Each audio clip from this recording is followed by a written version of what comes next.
The crisp white tablecloths of the velvet hearth were an ocean of pristine linen, and Laura Bennett, at 23, was a small, determined boat navigating its treacherous currents.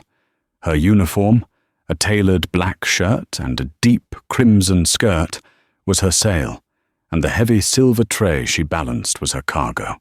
For 5 years, this had been her world. The low hum of moneyed conversation, the clinking of crystal against silver, the scent of truffle oil and seared scallops mingling with the expensive perfumes of the city's elite. Her chestnut brown hair was pulled back in a severe knot, a few rebellious strands escaping to frame a face that was often too tired for its years. She moved with an economy of motion, born from endless double shifts, her eyes constantly scanning, cataloguing, anticipating. It was a skill honed not just by waitressing, but by a life spent observing the subtle tells of a world that had never quite made room for her.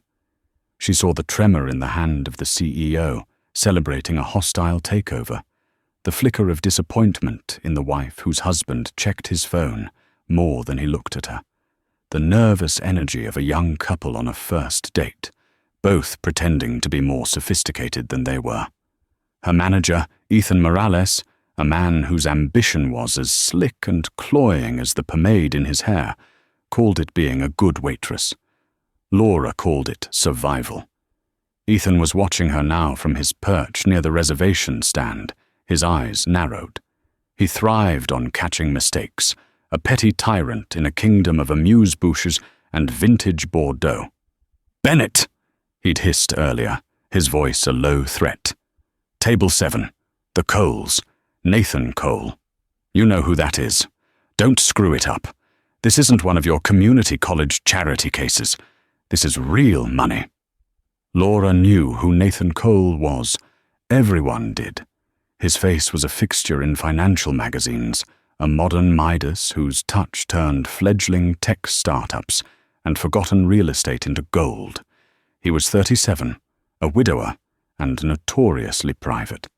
Seeing him here, in the middle of a Tuesday lunch service, was like spotting a snow leopard in Central Park. He sat in the best booth, the one with an unobstructed view of the city skyline, sunlight from the floor-to-ceiling windows glinting off his severe, dark hair. But Laura's attention wasn't on him. It was on the small girl beside him, a 6-year-old with her father's intense, dark eyes and a fragile posture that seemed to shrink from the restaurant's cavernous brightness. The girl, Natalie, clutched a small, worn silver locket in her hand, her knuckles white. She hadn't said a word since they'd arrived. Laura approached the table, her professional smile firmly in place.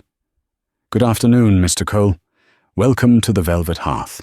My name is Laura, and I'll be taking care of you today." Nathan Cole's gaze was like a physical impact, cool, appraising, and utterly dismissive. He looked through her, not at her. "Water. Still. For both of us. And the children's menu for my daughter."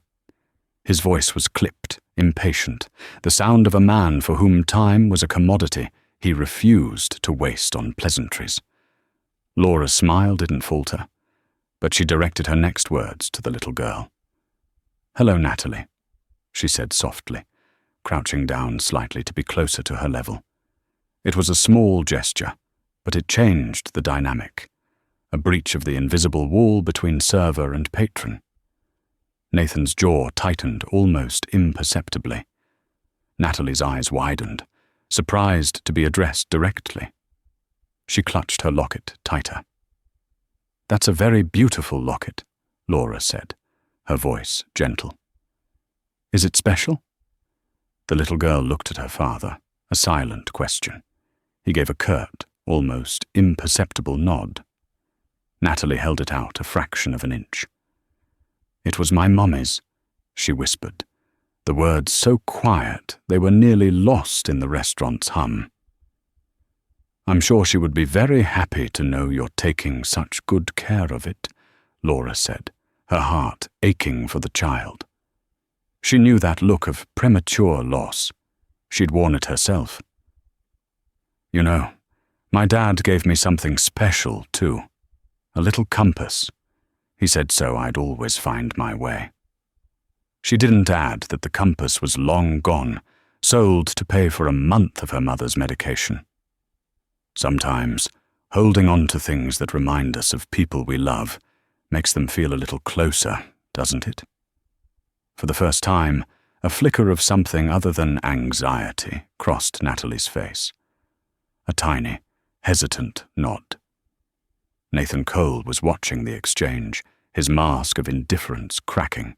His stormy eyes, which had initially dismissed Laura as part of the furniture, now held a glint of surprise, of re-evaluation.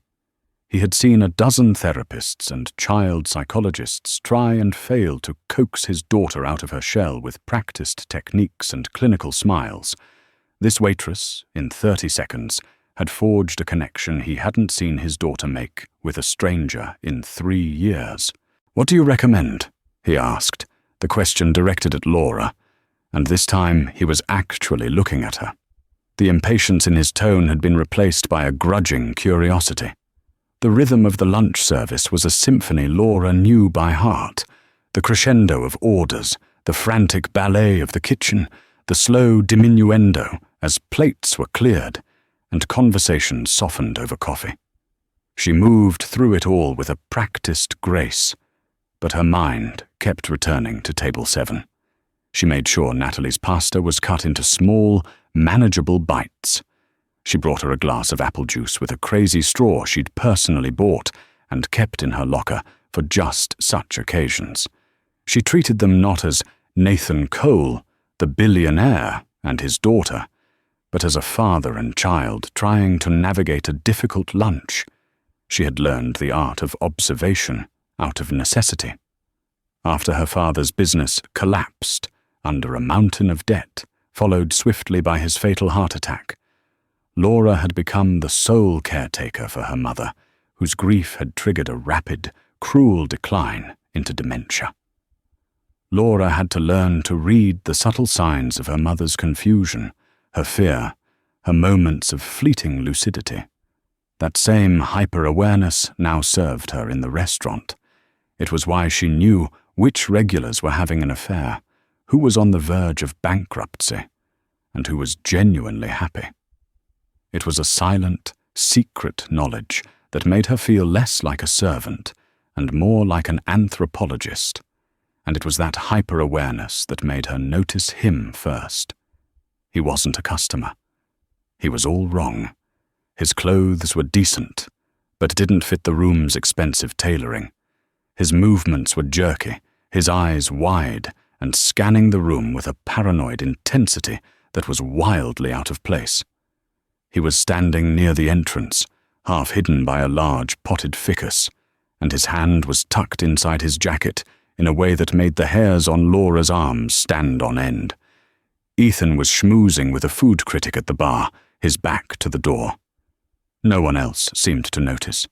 The restaurant was a bubble of blissful ignorance, of people insulated by their wealth from the harsh realities of the world. But Laura wasn't insulated. She had lived those realities. She recognized the scent of desperation because she wore a lighter version of it herself every day. She started moving, not toward the man, but in a slow, deliberate path toward table 7. Her tray held high as an excuse. Her heart was a frantic drum against her ribs. "Call 911, her brain screamed. But her phone was in her locker. The restaurant's landline was at the host stand, right past the man. She caught Nathan Cole's eye.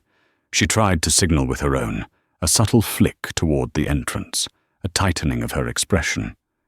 But he was in his own world, looking at his daughter, who was actually smiling, a small, watery smile, but a smile nonetheless. He didn't see. Then it happened.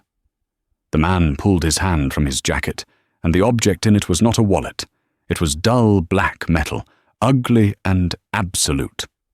A gun. "Nobody move!" he shouted, his voice cracking, high-pitched with a terrifying blend of adrenaline and fear. The symphony of the velvet hearth shattered into a cacophony of shrieks and gasps. The bubble burst. Crystal glasses tumbled and shattered. A woman screamed. Time seemed to warp, stretching and compressing. Laura saw everything with a preternatural clarity. She saw Ethan Morales dive behind the bar, a portrait of cowardice. She saw the security guard near the kitchen, a retired cop named Frank, reaching slowly for his own holstered weapon, and she saw the gunman's wild, terrified eyes lock onto the most conspicuous target in the room, the famous billionaire in the corner booth. The gun swung, unsteady but resolute, pointing directly at Nathan Cole. Nathan reacted instantly, a predator's instinct. He moved to shield his daughter, pulling her down, his own body a barrier. But he was too slow. The girl, Natalie, was frozen, her eyes wide with a terror that mirrored the gunman's own. She was a deer in the headlights, a small, perfect target. Laura didn't think. Or rather, she thought of everything at once.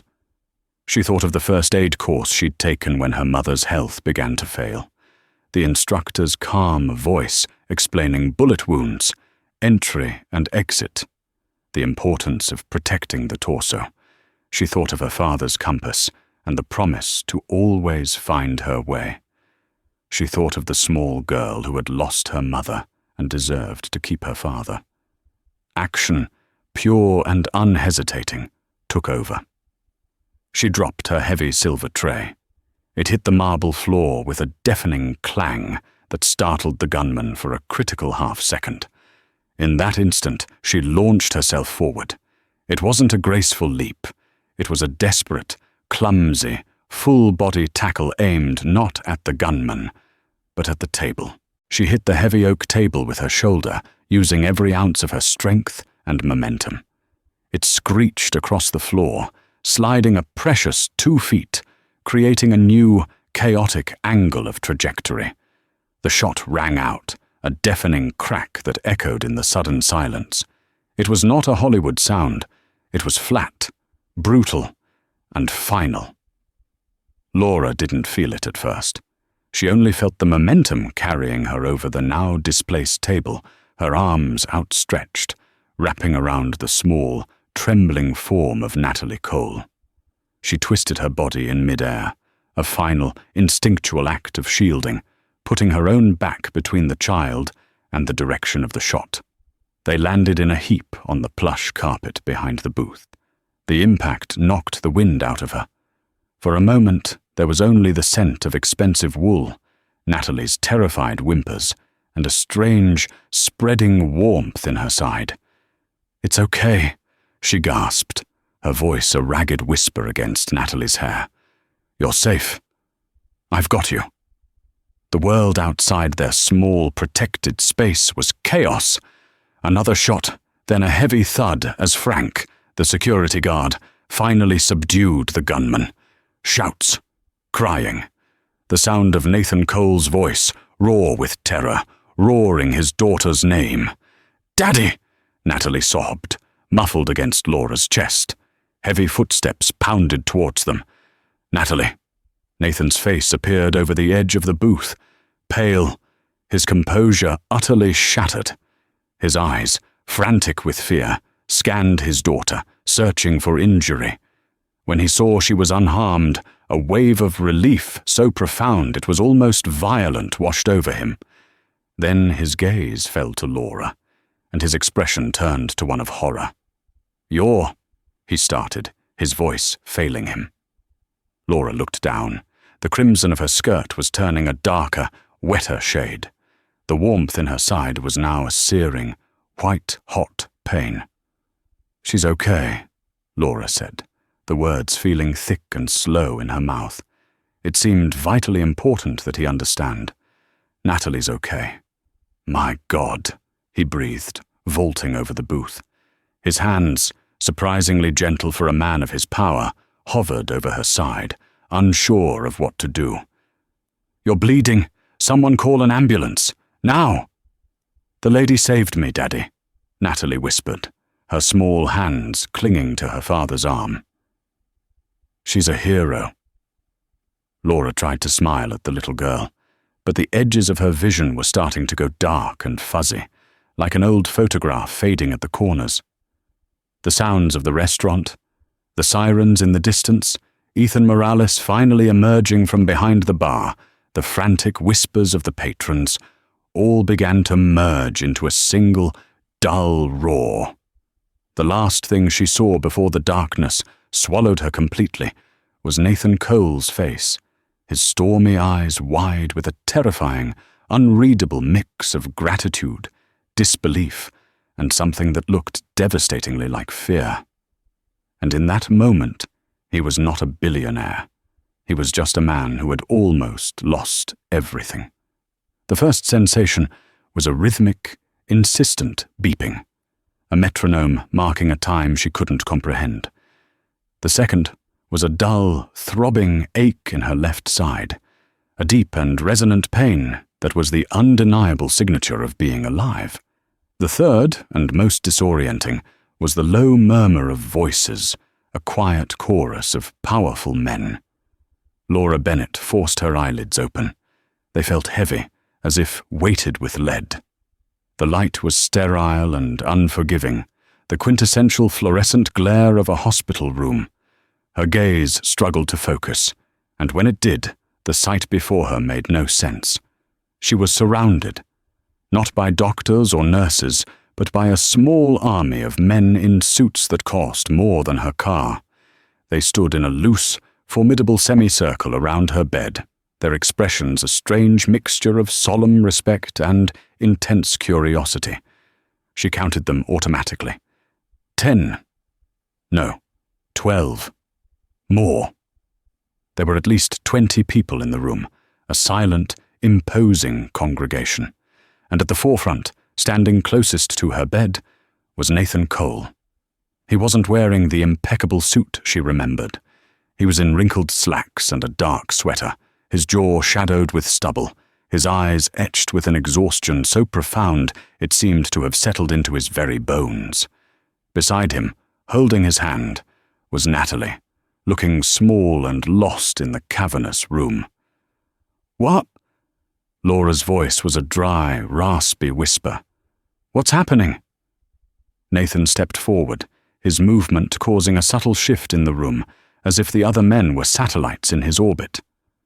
"You're awake," he said, and the relief in his voice was a palpable thing. "Thank God. You've been unconscious for 2 days." 2 days. The words echoed in her foggy brain. My job," she managed, the absurdity of the thought striking her even as she said it. "Ethan, I'll be fired." A dark look flashed across Nathan's face. "You will never have to worry about Ethan Morales or that job again. Don't try to move. The doctors said the bullet lodged in your ribs. It missed your spleen by less than a centimeter. They said..." He paused, swallowing hard. "They said your action, pushing the table first, changed the trajectory. They said you saved her life, and yours. It wasn't luck. It was a half-second of calculation, born from a lifetime of paying attention." But she was too weak to explain that. "Natalie," she whispered, her eyes finding the little girl. Natalie let go of her father's hand and crept forward, her small fingers reaching out to tentatively touch the edge of Laura's blanket. "You saved me," she said, her voice clear and steady. Like a knight. Laura felt a weak smile touch her lips. "I didn't have a sword." "You had a tray," Natalie replied with the unimpeachable logic of a 6-year-old. "I don't understand," Laura said, her gaze sweeping over the silent assembly of suited men again. "Who are all these people?" Nathan took a deep breath. "This is the board of directors for Cole Industries," he said, his voice low and steady, but with an undercurrent she couldn't decipher. "And our primary investors. I asked them to be here when you woke up. Why? The question was a faint puff of air. A silver-haired man at the back stepped forward slightly. Laura recognized him from the news. Marcus Thorne, a legendary venture capitalist. Mr. Cole didn't just ask us, Miss Bennet. He insisted. He wanted us to see what real courage looks like. Another man, younger, with the restless energy of a tech mogul, spoke up.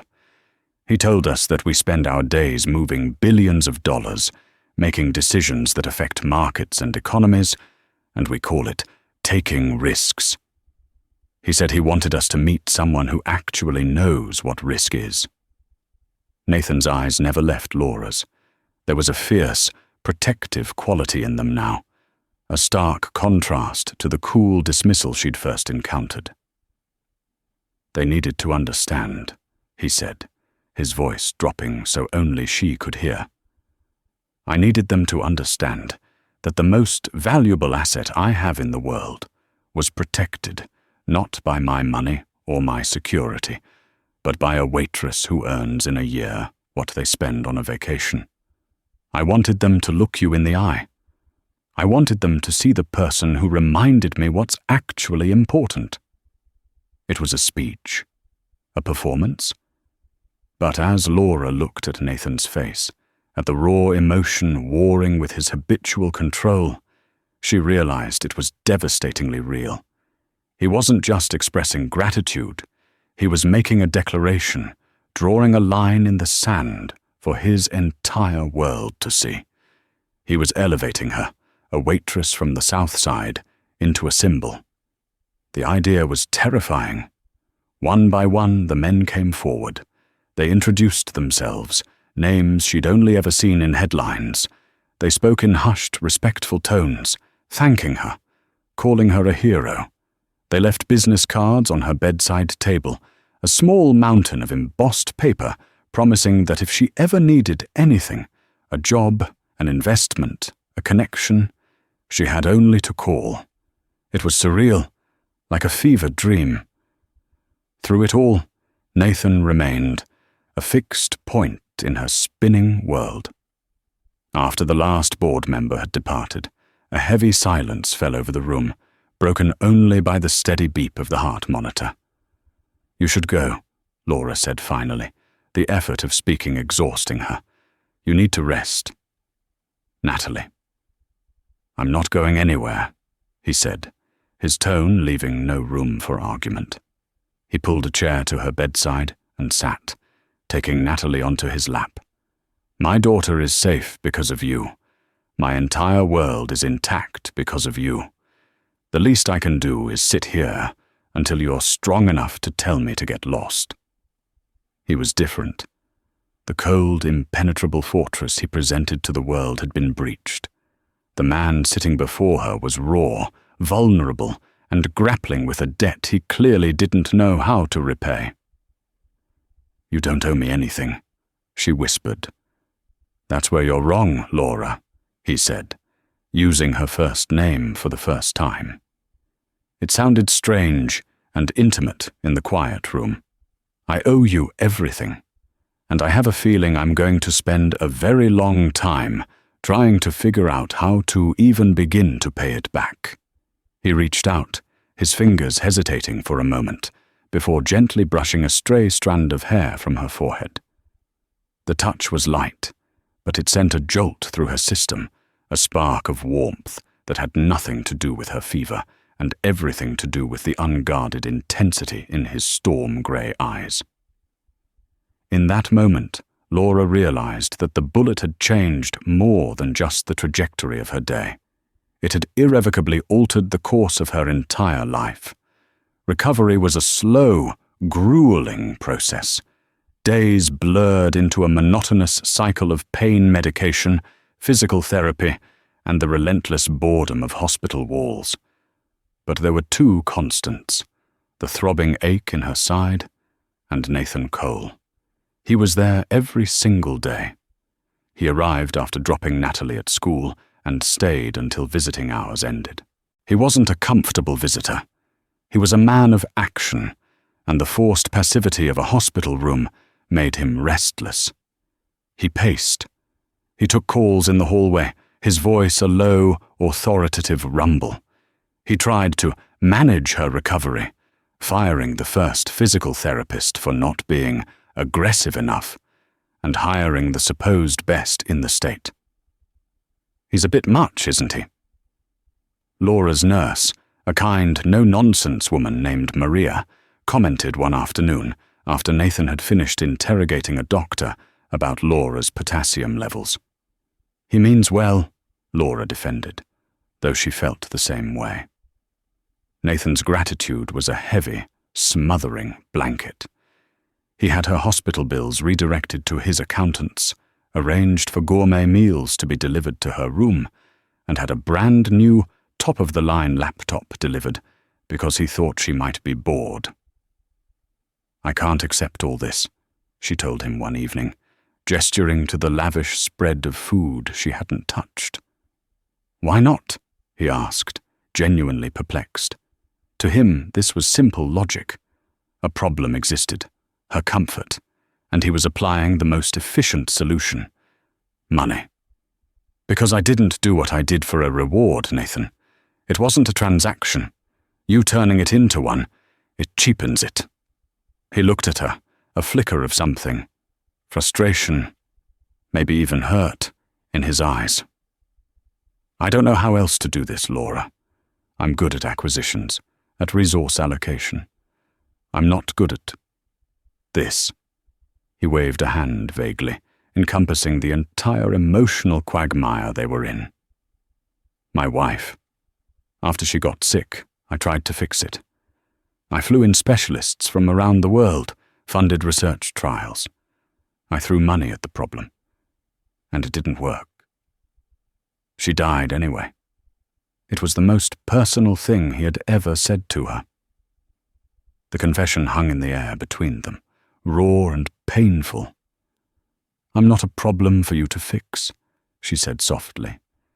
"You don't have to do anything. Just being here is enough." The concept seemed foreign to him, but he tried. He stopped ordering things and started talking. He told her about Natalie's crippling anxiety since her mother's death, her refusal to speak to strangers, the way she woke up screaming from nightmares. He spoke of the crushing loneliness of being a single father, the guilt of being consumed by work, the fear that he was failing his daughter. In return, Laura told him about her own life, the weight of her mother's illness, the small, suffocating apartment, the dreams of being a graphic designer she'd long since abandoned. She spoke of the quiet dignity of her father, who had lost everything, but never his kindness. A fragile, tentative friendship began to form in that sterile hospital room, built on a shared foundation of trauma and loss. Natalie came to visit on weekends, crawling onto Laura's bed to read stories, her earlier reticence completely gone. She would rest her head on Laura's good side, a gesture of implicit trust that made Nathan's breath catch in his throat every time. The day she was discharged, a sleek black town car was waiting at the curb. "What's this?" Laura asked, leaning on her crutches. "It's your ride," Nathan said. "To your new apartment." Laura stopped dead. "I have an apartment, Nathan. The one with the leaky faucet and the questionable neighbors." "Not anymore," he said, his tone firm. "I had your things moved. It's a 2-month lease, fully paid, in a secure building, with an elevator. You can't recover climbing 4 flights of stairs, Laura. It's not safe." "You can't just move my life around without asking me," she flared, a surge of anger cutting through her pain. "I know," he said, and for the first time, he looked genuinely remorseful. "I overstepped. Again. I'm sorry. But please, just for 2 months. Think of it as an extended physical therapy facility. After that, if you want to go back to your old life, I won't stop you." She wanted to refuse. Her pride, the only thing she truly owned, screamed at her to turn around and take a cab back to the familiar misery she knew. But her body ached, and the thought of those stairs made her feel faint.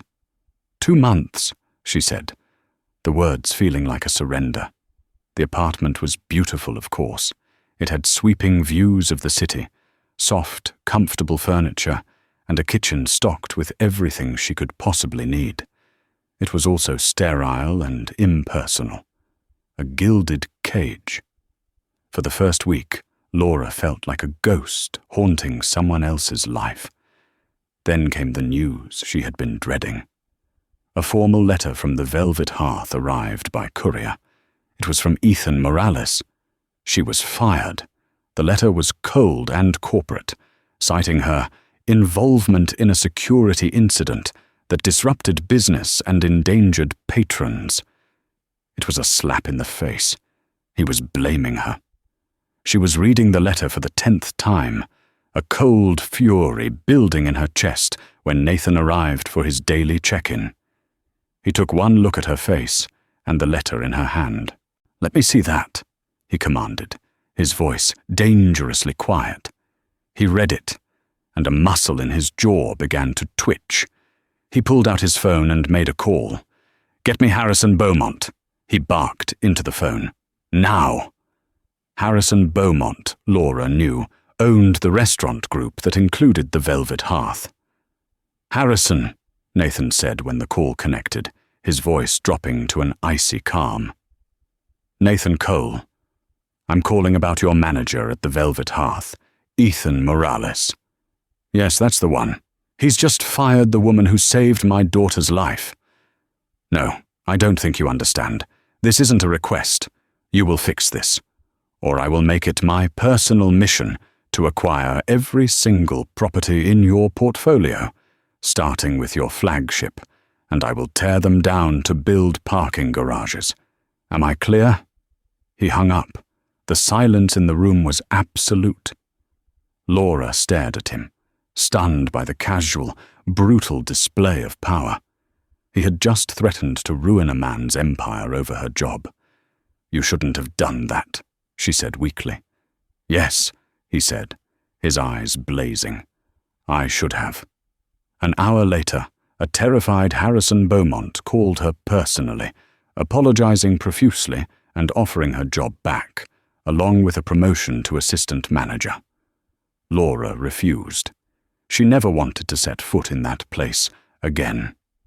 The incident shifted something between them.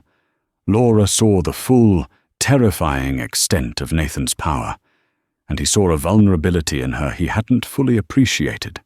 The power imbalance was a chasm between them, and yet, paradoxically, it brought them closer. He stopped trying to buy her gratitude and started trying to earn her trust. He brought over a sketch pad and expensive charcoal pencils one day. "You mentioned you wanted to be a designer," he said, looking almost shy. "I thought, maybe you could draw again." She did. At first, her hands were stiff and her mind was blank. Then, slowly, images began to emerge. The chaos of the restaurant, the terror on Natalie's face, the glint of the gun. But then, other images appeared. Natalie's hesitant smile, the fierce protectiveness in Nathan's eyes, the view of the city skyline from her window at sunrise. She was sketching on the sofa one afternoon when Natalie, who was visiting, pointed to a drawing of Nathan. "You made Daddy look sad," she said. "He is, sometimes," Laura replied without thinking. "He's not as sad when you're here," the little girl said, then went back to her coloring book, oblivious to the weight of her words. Laura's 2 months were almost up. Her side was healing, leaving a puckered, angry scar that she would carry forever. She was walking without crutches. She was supposed to be making plans to leave, to find a new job, a new apartment, to go back to her life. But she couldn't, because she was slowly, terrifyingly, realizing that she didn't want to. She was falling in love with this complicated, difficult, powerful man. And even more terrifying, She was starting to think he was falling in love with her, too. The outside world, however, had not forgotten them. The story of the heroic waitress and the grateful billionaire was a media darling, a modern-day fairy tale. But fairy tales have villains, and theirs was about to make his move. Ethan Morales had not taken his public humiliation well. Fired by Harrison Beaumont after Nathan's call, he had become a pariah in the fine dining community. His resentment toward Laura festered, turning into a venomous obsession. He saw her as the sole cause of his downfall, a low-life waitress who had stumbled into a lucky break and stolen the life he felt he deserved. He began talking, first to disgruntled former colleagues, then to bottom-feeding gossip columnists. He painted a picture of Laura not as a hero, but as an opportunist, a schemer who was always looking for a way out, who knew how to play the victim. He hinted at a pre-existing relationship with Nathan Cole, suggesting the entire restaurant scene was a setup. The stories were vague, unsubstantiated whispers on sleazy websites, but they were there, polluting the narrative. Laura tried to ignore it, but the words were like acid, eating away at her confidence. They preyed on her deepest insecurities, that she wasn't good enough, that she didn't belong in Nathan's world, that his affection was merely a form of hype-a. The venom found her on a Tuesday evening, just as the sky was bleeding into a bruised twilight.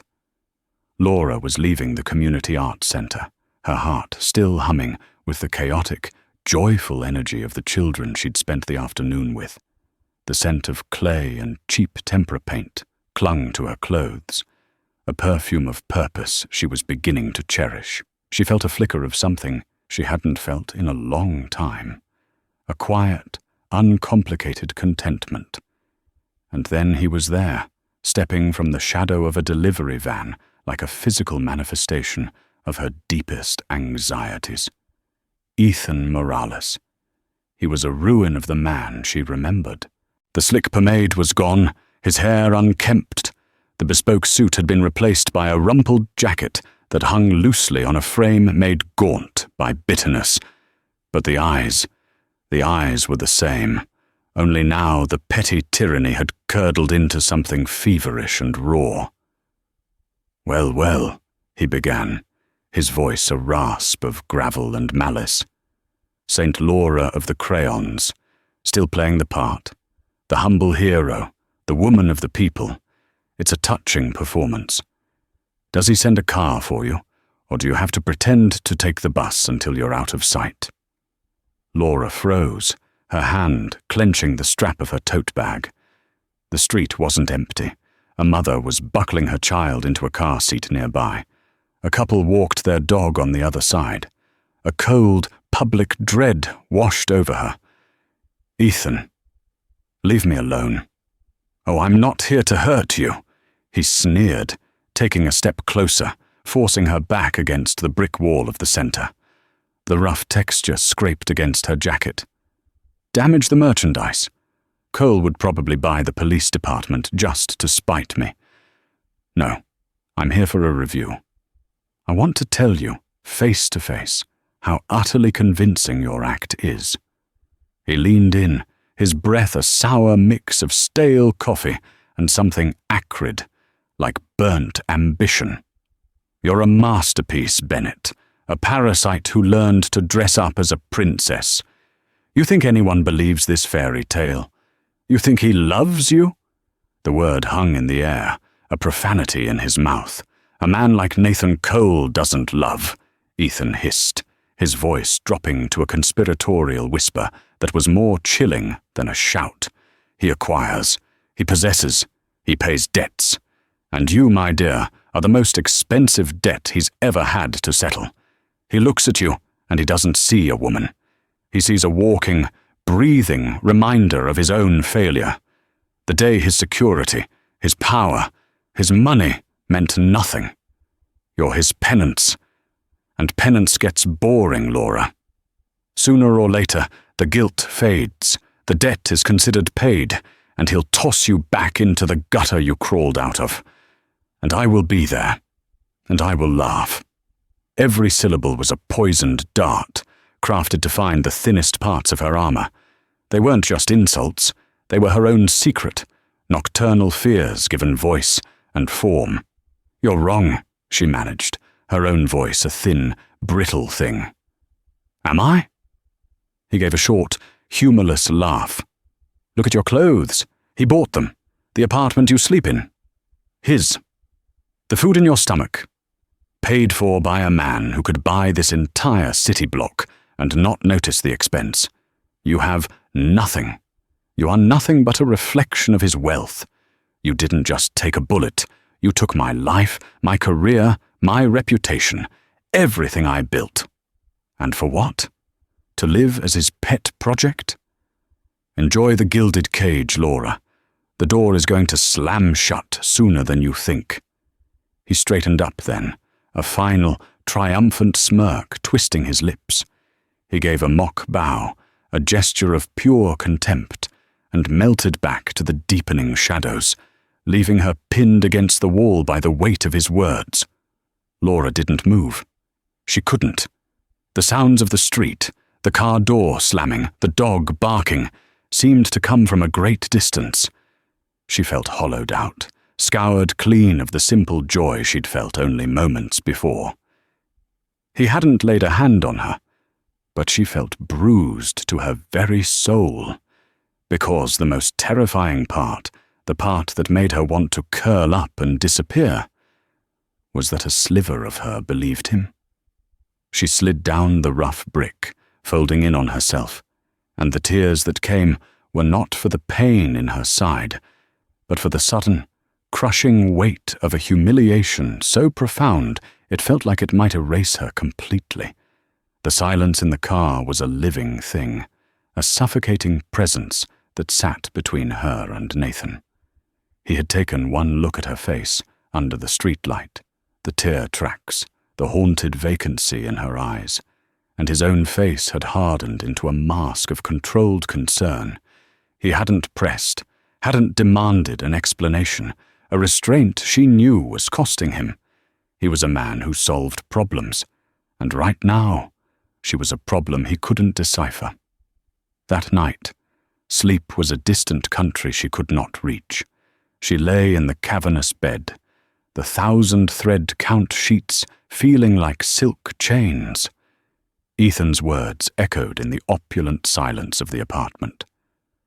"You have nothing that is your own." She thought of her life before, the constant, grinding struggle, the exhaustion that settled deep in her bones. But amidst it all, there had been a fierce, unyielding pride. The pride of paying her mother's medical bills, even if it meant eating ramen for a week. The pride of fixing a leaky faucet herself because a plumber was a luxury she couldn't afford. The pride of knowing that every single thing she had earned through her own grit and resilience. She had been a survivor. What was she now? She was a patient, a project, a protected asset. Nathan's intentions were born from a place of profound, desperate gratitude. She knew that. But the result was a slow, gentle erosion of herself. He had wrapped her in a cocoon of cashmere and comfort, but she was suffocating. He saw her as a hero to be rewarded, a fragile thing to be protected. He didn't see the woman who had already been fighting her whole life, the woman whose greatest strength wasn't the one-time act of pushing a table, but the daily act of getting up and facing a world that had given her no quarter. She thought of her father's compass, the one she'd sold. He had given it to her so she would always find her way. For the first time, she realized she was more lost now, in this beautiful penthouse, than she had ever been in her cramped, fourth-floor walk-up. She had to find her way back, not to that life of poverty, but to the person she had been within it. The decision, when it finally solidified in the pre-dawn gloom, was not an act of anger or rebellion. It was an act of survival. She found him in the kitchen, the city lights still twinkling behind him as he stared into a cup of coffee. She sat across from him at the cold marble island, her hands wrapped around a mug for warmth she didn't feel. "The 2 months are up," she said, her voice steady, a stark contrast to the frantic beating of her heart. "I found a place. I'm moving out on Saturday." His head snapped up, the calm control in his expression fractured, revealing the raw anxiety beneath. "What are you talking about? I'll have my assistant extend the lease indefinitely, or we can look for a house, something with a yard for Natalie. Whatever you want." "No, Nathan." She finally met his gaze, forcing him to see the resolve there. "You don't understand. I'm not looking for a different cage. I need to leave it. I need my own job, my own keys, my own bills. I need to be me again." A deep line of pain etched itself between his brows. "You don't have to do any of that. Let me take care of you. I want to. It's the only thing that makes any sense." "I know," she said, and her voice softened with an empathy that ached. "You are the kindest, most generous man I have ever met. You gave me a sanctuary when I was broken, and I will never, ever be able to thank you enough for that. But a sanctuary can't be a life. If I stay here, if I let you pave my way with your money, then I'm not a partner. I'm a dependent. I'm a debt being paid." She saw him flinch as if she'd struck him. "Is that what you think this is?" he asked, his voice low and dangerous. "A transaction?" "No, but it's what the world thinks. It's what people like Ethan Morales will always think." His eyes darkened at the name. "What did he do? I saw you last night." "What did he say to you, Laura?" She told him. She didn't spare herself the humiliation, repeating every venomous phrase, every cruel accusation. She watched his face morph from hurt to a cold, terrifying rage. The air in the room grew thick and heavy. When she finished, he was silent for a full minute, his knuckles white where he gripped his mug. "I will ruin him," he said finally, each word a chip of ice. "I will dismantle his life so completely, he won't be able to get a job washing dishes. He will never speak to you, or about you, again. Don't you see that's not the point?" she cried, her carefully constructed composure finally cracking. "Your power is the problem. You silencing him doesn't make his words untrue. It just proves his point, that I need you to fight my battles. The only way to prove him wrong, to prove it to myself, is to build a life that your money can't touch, a life that is undeniably my own." He stared at her, the fury in his eyes slowly being replaced by a dawning, painful understanding. He was a king who had offered his entire kingdom, only to be told that what she truly wanted was a small plot of land she could till with her own hands. He was seeing her, perhaps for the first time, not as the woman he had saved, but as the woman who had saved herself long before he ever entered the picture. "Okay," he finally breathed, the word a surrender. It sounded like it had been torn from him. "Okay, where will you go?" The first few weeks were an exercise in brutal recalibration. Her new apartment was a small, third-floor studio in a neighborhood that was more grit than charm. The radiator hissed, the faucet dripped with maddening persistence, and her upstairs neighbor practiced the trombone at 10 o'clock every night. It was heaven. Every piece of mismatched second-hand furniture was a triumph. Every bill she paid with the money from her dwindling savings was a declaration of independence. She enrolled in 2 night classes at the community college, small business accounting and digital marketing. She spent her days in the public library, hunched over a laptop that seemed ancient compared to the one Nathan had given her, meticulously crafting a business plan. The Compass Project, a graphic design and branding agency for the helpers, the non-profits, the community centers, the charities that had budgets for hope, but not for advertising. It was a foolish, audacious dream, and she pursued it with the relentless focus of a starving woman. Nathan struggled. It was a physical thing, watching him try to exist in her new reality. He would show up at her door in his tailored suit, looking wildly out of place, holding bags of gourmet groceries she would gently refuse. He'd stare at her dripping faucet with the expression of a man contemplating a hostile takeover. "I can have a plumber here in 10 minutes, he'd say, his hand already reaching for his phone. "No," she'd reply, handing him the wrench. "But you can hold this steady for me." He learned. Slowly, painfully, he learned. He stopped offering money and started offering his time. He'd bring Natalie over on Saturdays, and the three of them would sit on the floor of her tiny apartment, eating cheap pizza and drawing with crayons. In those moments, watching this titan of industry trying to draw a unicorn for his daughter, Laura would feel a surge of love so powerful it stole her breath. He was learning to support her, not by removing obstacles, but by simply being present as she learned to climb them herself. Her first client was a small, underfunded animal shelter. They could only pay her a pittance, but she poured her soul into the project, redesigning their logo, building them a simple, elegant website, and creating a social media campaign that was both heartbreaking and hopeful. The campaign went viral. A local news station picked it up. A story about the heroic Waitress, now a budding entrepreneur, helping the helpless. The shelter's donations skyrocketed. Suddenly, Laura's phone began to ring. Other non-profits, bigger ones, wanted to hire the Compass Project. The ultimate irony came in the form of a journalist from a national magazine, a man known for his cynical, incisive profiles of the wealthy.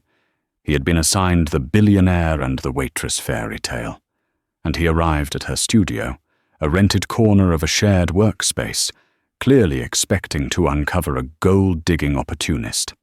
He had already spoken to Ethan Morales, who had eagerly provided a sewer's worth of slander. But the man who interviewed Laura found something else, entirely. He found a woman surrounded by proofs for a women's shelter fundraiser and branding guides for a youth literacy program. He saw her detailed financial plans, her fierce intelligence, her utter refusal to be cast as either a damsel or a saint. The article that was published was not the one the magazine had intended. It wasn't a fairy tale. It was a story of resilience. It detailed her life before the shooting, her quiet strength, her unwavering dedication to building something meaningful. It painted Nathan not as a savior, but as a man who had the wisdom to step back and let the woman he loved save herself. Ethan Morales was quoted, but his bitter accusations, juxtaposed with the reality of Laura's hard work, made him sound pathetic and delusional. Nathan hadn't needed to ruin him. Ethan had immolated himself on the pyre of his own resentment. A year to the day after she had moved out, Nathan stood in the middle of her studio. It was no longer a corner. She now leased the entire floor. The walls were covered in her work, a vibrant gallery of hope. She had a small team, 2 young designers who believed in her mission as much as she did. He wasn't looking at the awards or the press clippings. He was looking at a large painting on the far wall, the first one she had hung. It was an abstract swirl of dark, violent colors, black, gray, a terrifying splash of crimson that was pierced through the center by a single, unwavering line of silver, which blossomed on the other side into a supernova of brilliant, defiant light. "Trajectory," he said, his voice soft with reverence.